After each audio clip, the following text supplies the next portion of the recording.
l'actualité ce samedi, il a quitté Abidjan pour Paris il y a tout juste quelques heures. Le président ivoirien va rencontrer le mercredi prochain son homologue français. Au menu, la coopération ivoiro-française et également des sujets d'intérêt sous-régionaux et internationaux. Le 8 mars, journée internationale de la femme, la célébration officielle a eu lieu hier ici en Côte d'Ivoire.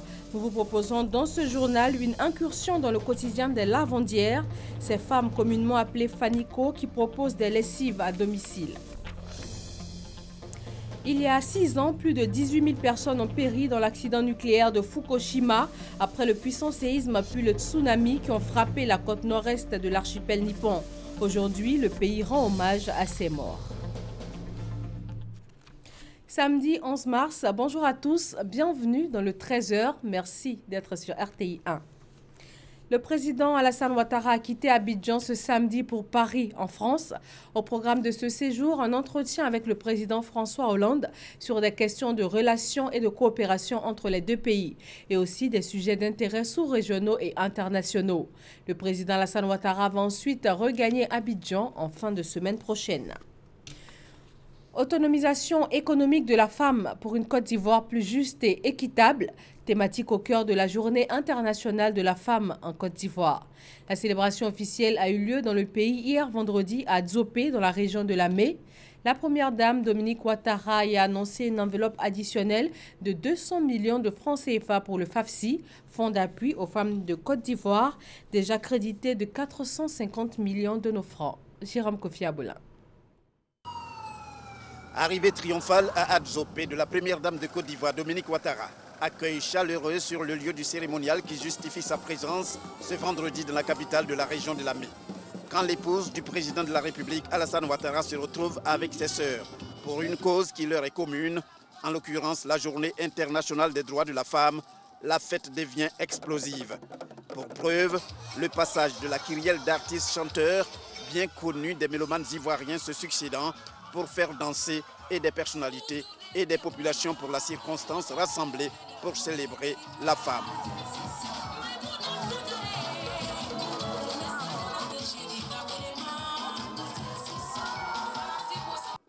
En outre, des défilés savamment organisés par la gente féminine dans toute sa composante. Femmes en tenue, femmes cyclistes, femmes représentant toute l'administration ou femmes cadres et enfin femmes représentant un certain nombre d'organisations féminines. Mais l'important ici, pour la région de Lamé ainsi honorée, c'est surtout rendre hommage à une femme, une illustre femme parmi tant d'autres, la première dame de Côte d'Ivoire, Dominique Ouattara, femme de cœur dont la venue dans cette localité est tant rêvée, pour parler comme l'autre. Madame la première dame, votre venue ici est un rêve, on l'a dit, tant de fois caressé par les populations. Mais il est vrai que vous-même, vous souhaitiez venir nous voir ici. Et Dieu et les mânes ont permis que cela se fasse aujourd'hui. Beaucoup de gens connaissent le FAFSI mieux que moi-même. Mais en tant que président du conseil régional élu, je peux attester que ces prêts que vous donnez aux femmes, pour la plupart démunies, changent fondamentalement leur vie et apportent un mieux-être aux populations vulnérables. 40e édition de la Journée internationale de la femme. Sur le plan national, elle en est la 17e avec un thème bien choisi conformément à la vision du gouvernement sur la promotion de la femme, à savoir l'autonomisation économique de la femme pour un monde juste et plus équitable. Par ce thème, nous avons fait le choix de mener au cours de cette journée une réflexion approfondie sur les stratégies à mettre en œuvre pour une meilleure autonomisation des femmes et des filles, de faire un état des lieux et de définir les perspectives pour l'avenir. La finalité de notre action est de parvenir à une société de plus de justice et de plus d'équité entre femmes et hommes. Pour la première dame de Côte d'Ivoire, Dominique Ouattara, aucun pays au monde ne peut connaître un développement harmonieux sans faire la promotion de la femme. Le rôle de la femme s'affirme au niveau économique mondial. En plus de ses tâches habituelles concernant l'éducation des enfants et l'entretien du foyer, la femme d'aujourd'hui est un véritable acteur de développement et de croissance pour sa communauté. Pour que la contribution des femmes soit reconnue, il est impératif de leur apporter des ressources suffisantes qui leur permettront de mener à bien des activités génératrices de revenus et de devenir autonomes. De cette façon, nos filles pourront construire des projets de carrière pour leur avenir et faire évoluer leur situation sociale. Mes chères sœurs, c'est motivé par cet objectif qu'en décembre 2012, j'ai lancé le Fonds d'appui aux femmes de Côte d'Ivoire. Le FAFSI est doté à ce jour d'un capital de 8,5 milliards de francs CFA grâce à la confiance du président de la République.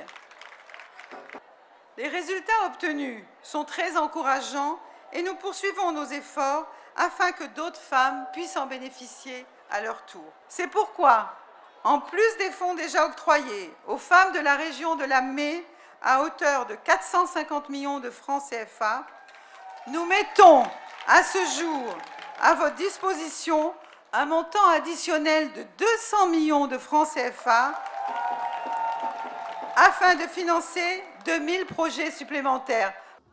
Et la première dame de saisir l'occasion pour faire parler une fois de plus son cœur avec des dons en nature comme en espèces d'une valeur de 113 millions de francs CFA. À son tour, elle a reçu de ses hôtes plusieurs présents.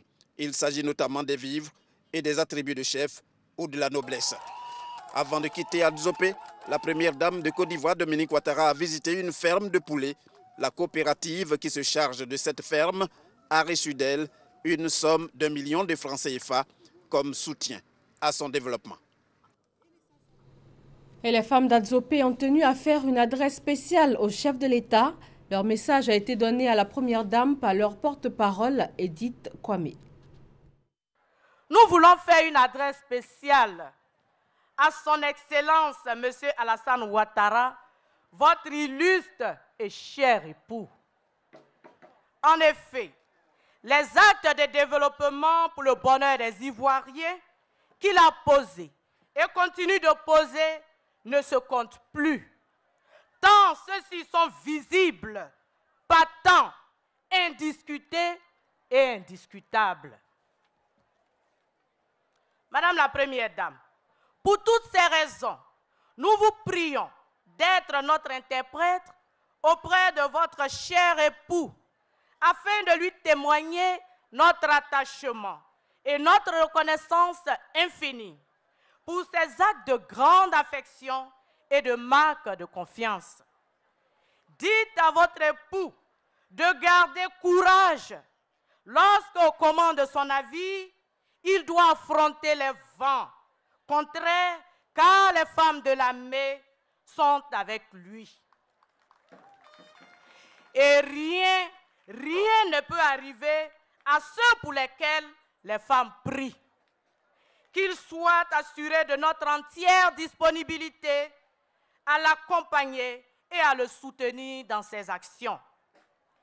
Ces actes ont en quelques années à peine ramené la paix et changé positivement le visage du pays. L'Ordre des avocats de Côte d'Ivoire a aussi rendu à l'occasion de cette journée de la femme un hommage aux femmes de robe. En première ligne, la reconnaissance de leur travail, leurs actions quotidiennes pour faire avancer le droit en Côte d'Ivoire. Hermaniamia. Elles sont magistrates, avocates, greffières, notaires et huissières. Elles jouent un rôle tout aussi important que les hommes dans l'appareil judiciaire en Côte d'Ivoire. Ce sont ces femmes que l'Ordre des avocats de Côte d'Ivoire a décidé d'honorer pour leur témoigner son soutien et sa reconnaissance pour le travail qu'elles abattent au quotidien pour faire avancer la justice ivoirienne. Est-ce qu'il y a des difficultés particulières quand on est une dame et qu'on doit juger? Est-ce qu'il y a des difficultés particulières quand on est une dame et qu'on doit aller plaider pour des criminels? Quel est le regard de la société sur la femme qui porte la robe?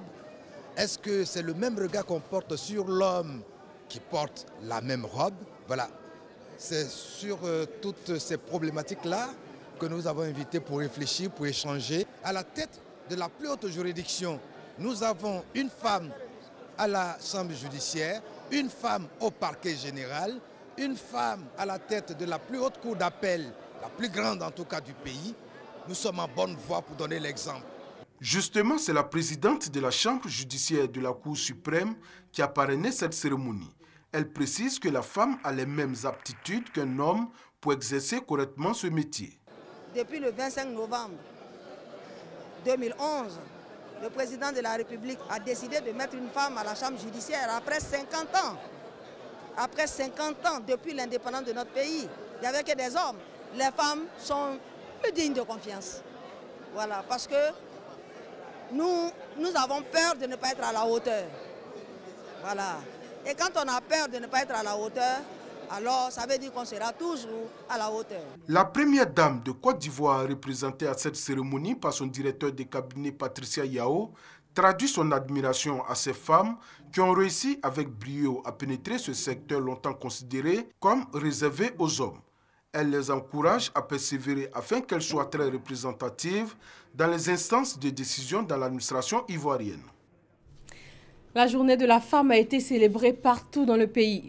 Nous vous proposons des images de plusieurs villes. Première étape, au Diéné, le maire a apporté un appui aux femmes du secteur agricole. Elles ont reçu du matériel agricole pour leur travail, des tables-bancs et des kits scolaires pour leurs enfants. Pour le maire de la commune de Diéné, les droits de la femme commencent par ceux de la petite fille. Une vision traduite en actes à l'occasion de la journée du 8 mars à travers un don de kits scolaires à 700 fillettes et également un don de 720 tables bancs aux 2 inspections de l'enseignement primaire. Puis, place au grand défilé. Il a réuni les femmes issues des différentes communautés et couches professionnelles de la ville. À l'issue, le maire Nassénéba Touré a offert du matériel agricole aux femmes et une contribution financière pour encourager leur autonomisation. Ambiance festive à la place de l'indépendance de Soubré ce mercredi 8 mars 2017. Les femmes de toutes les couches socio-économiques réunies pour célébrer cette journée qui leur est dédiée. Un moment pour ces femmes de réaffirmer leur volonté d'être autonomes économiquement. Un engagement salué par le maire de la ville de Soubré qui promet soutenir les initiatives féminines pour le développement de sa localité. Laure Donwayi, présidente de l'Union régionale des femmes de la Nawa, a lancé un appel à toutes les femmes afin de défendre leurs droits pour que l'autonomisation soit une réalité de la région de la Nawa. Kouadio Ali, préfet de la région, a salué les efforts de l'Union régionale des femmes de la Nawa, qui a compris le sens de l'entrepreneuriat. Il invite les membres de cette structure à faire davantage pour que chaque femme soit autonome. L'autonomisation économique de la femme pour une Côte d'Ivoire plus juste et plus équitable est le thème national de la célébration de la Journée internationale de la femme. Un thème animé par Dr Wembou Amani. Elle a sensibilisé les femmes sur les stratégies d'épanouissement avant de les inviter à prendre leur place dans la politique de développement de la Côte d'Ivoire. C'est par des prières et des chants de louanges que les chrétiens de la mission évangélique, source de salut, ont célébré la Journée internationale de la femme. Les fidèles de cette congrégation religieuse n'ont pas manqué de rendre grâce à Dieu pour tous ses bienfaits. Dans son message aux fidèles, la prophétesse Kounion Anne a appelé les femmes à un moment d'édification et de restauration pour un ministère inébranlable au service du royaume de Dieu. L'orateur du jour, l'apôtre Konan Kpayin Bernard, s'est félicité de l'apport spirituel et le rôle capital des femmes dans la mission de Dieu. Quête, action de grâce et remise de cadeaux à une centaine de femmes ont donné un cachet spécial à cette deuxième édition de la célébration de la Journée internationale de la femme à la mission évangélique Source de Salut. Le 8 mars met en lumière toutes les femmes. Nous vous proposons de découvrir les lavandières appelées communément Fanico. Elles viennent des quartiers défavorisés et proposent de laver le linge à domicile. Comment arrivent-elles à joindre les deux bouts? Une journée avec les lavandières de la commune de Cocody avec Astou Touré. Elles sont pour la plupart femmes au foyer. Chaque jour, elles se réveillent aux aurores pour faire le ménage avant de s'adonner à leur activité principale, le fanico. Le fanico en langue malinké signifie laver l'habit. Cette expression s'applique à toute personne qui s'adonne à cette activité de lessive. On a dit tu mangeras la sueur de ton front. Donc chacun doit se chercher, chacun a besoin de manger dans sa maison. Si tu n'en as pas, que tu te lèves tôt pour venir chercher ton pain, c'est une bonne chose. Ce sont des femmes qui sont des femmes battantes, souvent des femmes qui n'ont pas le juste moyen même pour s'occuper de leur famille, mais quand même elles arrivent au moins à s'occuper envoyer au moins le minimum à la maison. C'est un métier noble, il faut encourager certaines femmes. Autrefois, ce métier était essentiellement exercé par les hommes dans les eaux boueuses du Banco, une rivière située sur l'autoroute du Nord en direction de Yopougon. Depuis quelques années, les femmes se sont faites progressivement une place dans le domaine, en apportant leur touche particulière. Aujourd'hui, plus besoin de faire du porte-à-porte, plus besoin d'aller à la rivière. Assises sur de vieux mortiers, sous cet arbre, ces lavandières viennent là chaque jour, espérant avoir du travail. Pour sortir de la pauvreté et assurer la pitance quotidienne, elles se réveillent même tard dans la nuit lorsqu'elles sont sollicitées pour un ménage. Des fois, on est là à 4 heures, des fois à 6 heures, souvent même à 2 heures du matin. Il y a des clients qui demandent à ce qu'on vienne vite faire la lessive avant qu'ils ne partent au travail. Mon mari n'est pas bien placé, donc je suis obligée de venir me débrouiller pour aller nourrir les enfants. Elles viennent de plusieurs communes d'Abidjan, à Bobo, Koumassi, Trècheville pour la plupart d'entre elles, pour monnayer leurs services avec pour seul matériel des mains pleines d'énergie et un objet servant à frotter le linge. 6 heures, on marche pour quitter à Bobo pour venir ici. On fait ménage, on lave maison, on lave douche, tout. Souvent 3 000, 2 000, 5 000. On vient se débrouiller, laver les habits. Il y a des jours on ne gagne rien. On rentre comme ça. Il y a des jours je gagne 5 000, des fois 2 000, souvent rien. Les personnes qui louent régulièrement leurs services se disent satisfaites. Certains se sont même fidélisés à ces lavandières dont le carnet d'adresse est bien rempli. On a l'habitude de l'appeler. Chaque jour, quand habit de ma grâce, elle travaille. Quand les habits sont sales, elle m'envoie, elle appelle, elle vient laver ça chaque jour. On est satisfait du travail. Quand on va chez les gens, quand ils sont gentils, donc ils prennent nos numéros. Donc quand ils nous appellent directement, on fait direct là-bas. Donc quand on finit là, on vient s'asseoir ici encore. Ces femmes issues de milieux défavorisés rencontrent des difficultés dans l'exercice de leur métier, les mauvais payeurs. Souvent, on voit chez les gens, on travaille, tu dis 5 000, tu finis de travailler, ils vont dire oui, tu finis de travailler, quelqu'un te donne, eux te donnent 2 000. Tu es obligé de prendre, plus que tu es allé travailler chez eux. Tu parles là, ils te disent qu'on va te convoquer. Vous jugez le prix d'abord, mais quand tu finis son travail pour te donner l'argent, c'est problème. Ils trouvent que l'argent est trop pour le travail que tu as fait. D'autres aussi t'appellent, soit viens à Bergerville. Quand tu arrives, ils te disent non, aujourd'hui le travail, ce n'est pas la peine. Mais tu as payé le transport. D'autres aussi te disent fais à la fin du mois. À la fin du mois, vous êtes entendu, tu as fini le travail. Mais pour te payer à la fin du mois, c'est tout un problème. Donc en tout cas, on prend beaucoup de risques. Mais cela n'enlève rien dans leur courage. Ces braves dames se disent fières de gagner proprement leur vie au lieu de s'adonner à des activités moins honorables, telles que la mendicité et la prostitution. La Banque ouest-africaine de développement BOAD décaisse 17 milliards de francs CFA pour la réhabilitation de l'immeuble Postel 2001 en plein cœur du centre des affaires, la commune du Plateau. Justine Diquet. 2 signatures de convention portant l'une sur deux près d'une valeur de 25 milliards de francs CFA pour la réhabilitation et la modernisation de l'immeuble Postel 2001 et de 27 milliards de francs CFA pour l'aménagement du boulevard de Marseille. Prêt octroyé par la Banque ouest-africaine de développement BOAD à l'État de Côte d'Ivoire à travers l'Agence nationale du service universel des télécommunications TIC ensuite, et l'autre d'une valeur de 11 milliards de francs CFA octroyé par Coris Banque Internationale. Avec ces 2 prêts, la BOAD porte à 198 milliards de francs CFA ses engagements dans le domaine des infrastructures et des transports et à 600 milliards de francs CFA dans tous les secteurs confondus. Alors, en ce qui concerne le projet AMSUD, la BOAD est fière d'avoir participé au financement de ce projet en mobilisant un montant total de 36 milliards de francs CFA. Notre institution s'est directement engagée dans un prêt de 25 milliards de francs CFA. Les investissements de la BOAD en Côte d'Ivoire témoignent de la bonne coopération entre elle et la Côte d'Ivoire. Au-delà même de ces accords que nous venons de signer, il convient de noter que depuis plusieurs décennies, la BOAD s'est positionnée comme un partenaire privilégié de la République de Côte d'Ivoire, notamment en matière de financement d'infrastructures routières et de transport. Je remercie M. Adobelandé pour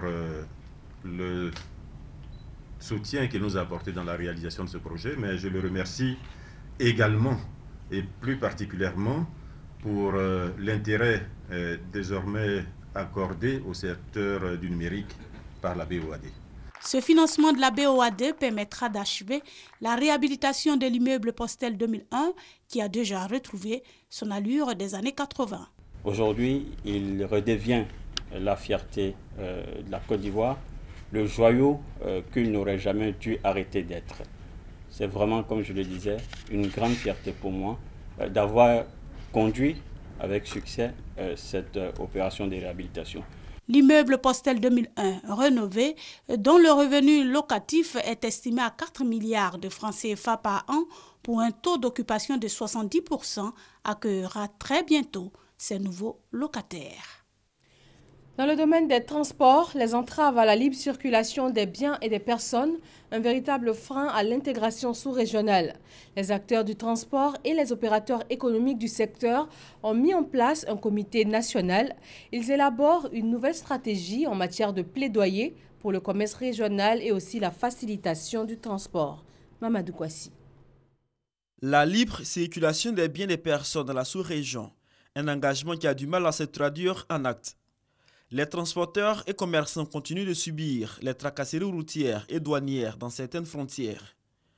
Des actions qui plombent l'économie de nos États, mais aussi la politique d'intégration africaine. Pour lutter contre ce fléau, une structure est mise en place. Il s'agit de Borderless Alliance, un comité qui regroupe les transporteurs, les commerçants et les entreprises du secteur privé et public. Après un an d'activité, l'heure est au bilan. Ces acteurs du transport et du commerce inter-États propose une nouvelle stratégie de plaidoyer en faveur du commerce régional et de la facilitation des transports. Les postes de contrôle posés, qui sont des cadres de renforcement de la sécurité transfrontalière et des cadres d'harmonisation du contrôle frontalier, de regroupement des administrations en charge du contrôle frontalier en un même lieu pour un seul arrêt des transporteurs, et ça fait gagner du temps et l'économie ainsi est relevée.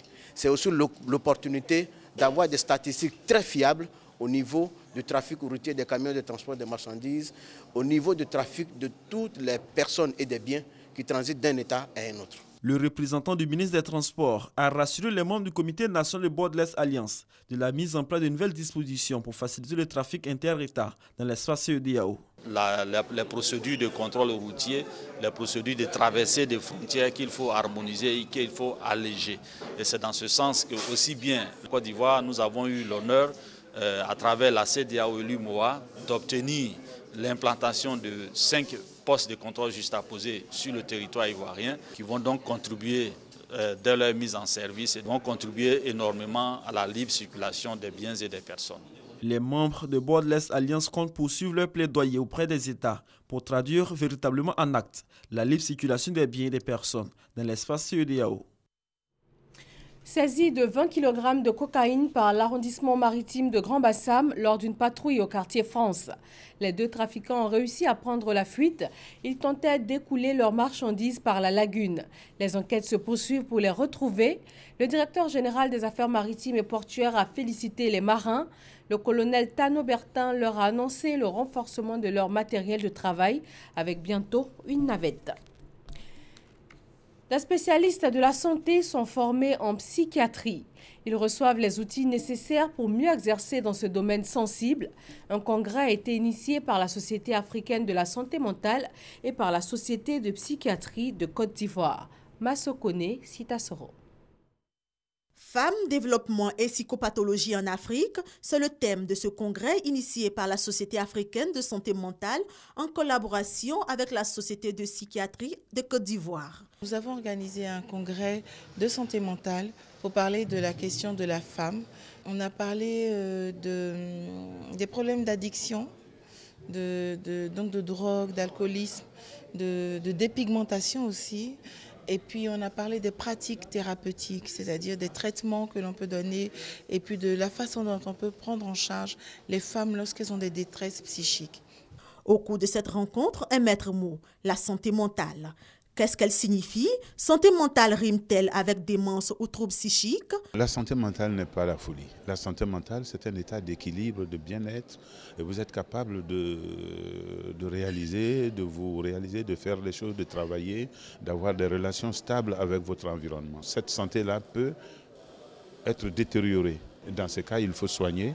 Et quand vous avez soigné, il faut toujours rechercher également la bonne santé dans cette maladie-là. Déroulé sur 4 jours, ce congrès a vu la participation de près de 20 pays d'Afrique et d'Europe. 4 ateliers ont permis aux participants de se former sur plusieurs thèmes, entre autres soins et pratiques corporelles, maternité et santé de la femme, femmes âgées, facteurs de santé mentale en Afrique et femmes, folie et développement. Lutte contre les maladies dites des mains sales, le ministère de la Santé et l'Organisation mondiale de la santé OMS mettent les bouchées doubles. Des dispositifs de lavage des mains ont été offerts aux tenanciers de petits restaurants et kiosques à café. Plus de 300 kits ont été distribués dans la commune de Port-Boué, zone sud d'Abidjan. Eric Goré. Ils sont nombreux, ces gérants de kiosques, maquis et gabadrom, qui ne mettent pas l'accent sur le lavage des mains de leurs clients avant le repas. Même quand l'eau destinée à cet exercice change de couleur, ces restaurateurs ne se sentent pas interpellés. Bien au contraire, ils trouvent toujours des arguments. Les clients, ils sont pressés et ils n'ont pas le temps pour tout ça. C'est pour éviter que les populations soient infectées par les maladies liées aux mains sales, telles que la fièvre typhoïde, le choléra ou encore la maladie à virus Ebola, que le ministère de la Santé et de l'Hygiène publique et l'OMS ont offert 300 dispositifs de lavage des mains à ces gérants de petits restaurants. Dans les petits restaurants qui n'ont pas de point d'eau, les clients se lavent généralement les mains dans les seaux. Ils plongent les mains dans le seau et puis le prochain client vient utiliser la même eau jusqu'à ce qu'elle devienne visiblement sale avant qu'on la change. Nous voulons que la population s'approprie le lavage des mains à l'eau propre et au savon pour éviter les maladies des mains sales. Des maladies des mains sales qui sont très graves, qui peuvent tuer des gens. Occasion pour les bénéficiaires de s'engager à un changement de comportement. Désormais, c'est pour dire à notre client pour bien laver la main avant de manger, c'est pour leur santé et même leur santé. L'année dernière, cette campagne de sensibilisation de lavage des mains a sillonné les communes de Yopougon, Abobo, Cocody et Makori.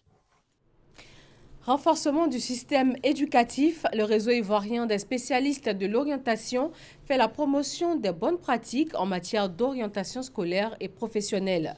Il planche sur l'élaboration d'un livre blanc afin de dynamiser leur domaine d'activité et offrir de meilleurs services. Amadou Ouattara. L'orientation scolaire et professionnelle correspond aux services et activités qui s'adressent à des individus de tout âge et à toutes les étapes de leur vie afin de les aider à faire leurs choix éducatifs ou professionnels, mais également à gérer leur évolution professionnelle. En Côte d'Ivoire, cette pratique a été héritée du modèle français depuis 1957. C'est en 1970 que l'orientation connaît des innovations. Mais à ce jour, beaucoup reste à faire. C'est pour apporter une contribution à l'amélioration des pratiques en matière d'orientation scolaire et professionnelle et au renforcement du métier d'inspecteur d'orientation que le comité exécutif du réseau ivoirien des spécialistes de l'orientation a initié son premier atelier de réflexion au CAFOP de Yamoussoukro. Le réseau œuvre essentiellement pour améliorer la qualité de l'orientation en Côte d'Ivoire. On travaille sur une mutualisation des pratiques et faire en sorte qu'on adapte les pratiques aux nouveaux défis, aux enjeux de développement socio-économique de la Côte d'Ivoire. Pour une utilisation plus efficiente et efficace des compétences de l'exercice de la fonction de l'inspecteur d'orientation, un livre blanc a été élaboré. Pour aider d'abord les élèves à se connaître, à mûrir leurs choix scolaires et professionnels, pouvoir apporter dans la chaîne de production s'ils sont à la place qu'il faut. Au-delà, partout où il y a des hommes, il y a place pour les conseillers d'orientation et les inspecteurs d'orientation en Côte d'Ivoire. 3 commissions regroupant environ 30 participants ont 3 jours durant plaidé pour la promotion de l'amélioration des pratiques en matière d'orientation scolaire et professionnelle. Dans l'actualité internationale, le Japon rend hommage à ses disparus d'il y a 6 ans. Plus de 18 000 personnes ont péri dans l'accident nucléaire de Fukushima après le puissant séisme puis le tsunami qui ont frappé la côte nord-est de l'archipel nippon. 6 ans après, la radioactivité a beaucoup baissé selon les experts, mais la gestion des eaux contaminées reste l'un des principaux défis pour les 6 000 ouvriers qui se relaient en permanence sur le chantier. Rappelons pour terminer que le chef de l'État ivoirien a quitté Abidjan ce samedi pour Paris en France. Au programme de ce séjour, un entretien avec le président François Hollande sur des questions de relations et de coopération entre les deux pays et aussi des sujets d'intérêt sous-régionaux et internationaux. Le président Alassane Ouattara va ensuite regagner Abidjan en fin de semaine prochaine. Voilà, merci de votre attention. Très bon week-end à tous sur RTI1.